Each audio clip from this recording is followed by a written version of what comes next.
De tout temps, les peuples ont cherché la liberté, le contrôle. Mais que se passe-t-il lorsque les chaînes sont invisibles, lorsque les maîtres ne se montrent jamais? Des peuples pris au piège, dans un jeu où ils sont les marionnettes, et les mains sont invisibles.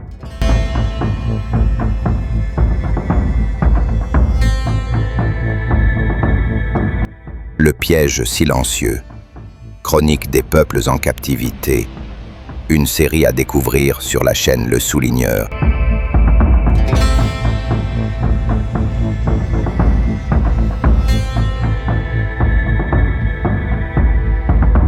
Le piège silencieux.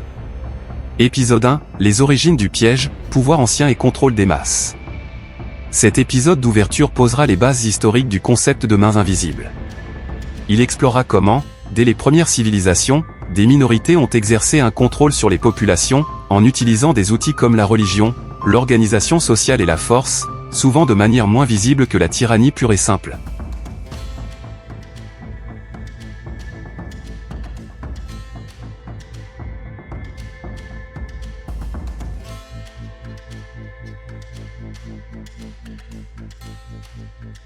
Dans les civilisations primitives, les premières mains invisibles n'étaient pas des rois, mais souvent des prêtres. Ils ne brandissaient pas d'épée, mais manipulaient la peur et l'espoir. Ils interprétaient la volonté des dieux, contrôlaient les récoltes, définissaient le bien et le mal.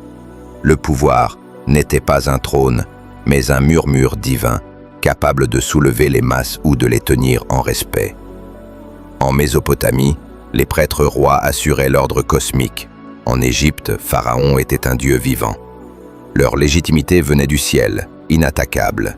Le peuple croyait, obéissait, et le cycle se perpétuait, génération après génération. Avec l'agriculture est venue la sédentarisation, et avec elle, l'idée de propriété. Des terres, des ressources, des surplus.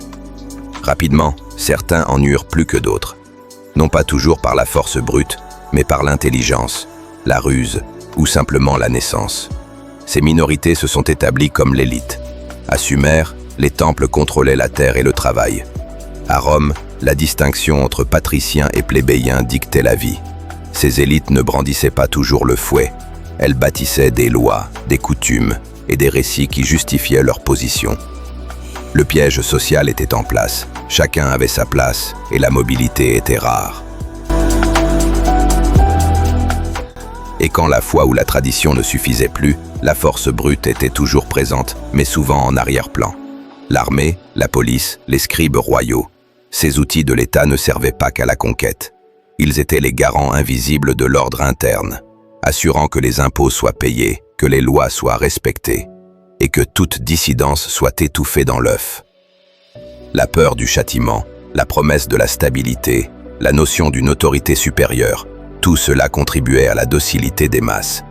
Ce n'était pas toujours une épée sur la gorge, mais la conscience constante d'un pouvoir coercitif qui veillait, prêt à intervenir si les fils étaient brisés.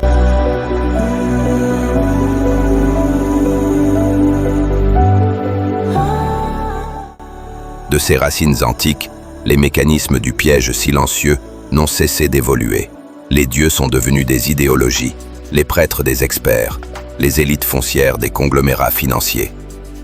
La force militaire se mue en surveillance numérique, la loi en régulation complexe, mais le principe demeure. La volonté de quelques-uns de contrôler les nombreux, sans révéler entièrement leurs mains invisibles, sans dévoiler complètement le jeu des marionnettes.